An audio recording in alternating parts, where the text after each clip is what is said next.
করলো আর হামজা তার ক্রোধ সামাল দেবেন কি? হামজা চৌধুরী যেন এক জীবন্ত রয়্যাল বেঙ্গল টাইগার। বাংলাদেশের মাটিতে জন্ম না হলেও রক্ত বইছে সেই লাল সবুজের আগুন। মাঠে নামলেই যেন মনে হয় সাকিব আল হাসান ফিরে এসেছেন। ঠিক যেমন সাকিব ভয় ছাড়িয়ে আঙ্গুল উঁচিয়ে কথা বলতেন, তেমনি সিঙ্গাপুরের বিপক্ষে গর্জে উঠেছিলেন আমাদের টাইগার হামজা চৌধুরী। বাংলাদেশ বনাম সিঙ্গাপুরের ম্যাচের সেই উত্তপ্ত মুহূর্ত 89 মিনিটে ঘটে যায় এক নাটকীয় ও বিতর্কিত ঘটনা। কাউন্টার অ্যাটাকে এগিয়ে যাচ্ছিলেন আমাদের তরুণ তুর্কি ফাহিম।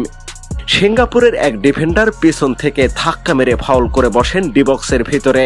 এটা ছিল নিশ্চিত প্ল্যানটি, তবু রেফারির বাঁশি নীরব ছিল। গ্যালারির দর্শক, কোচিং স্টাফ, খেলোয়াড়রা সবাই হতবাক হয়েছিলেন। তাই নিজেকে ঠিক রাখতে পারেননি হামজা চৌধুরী।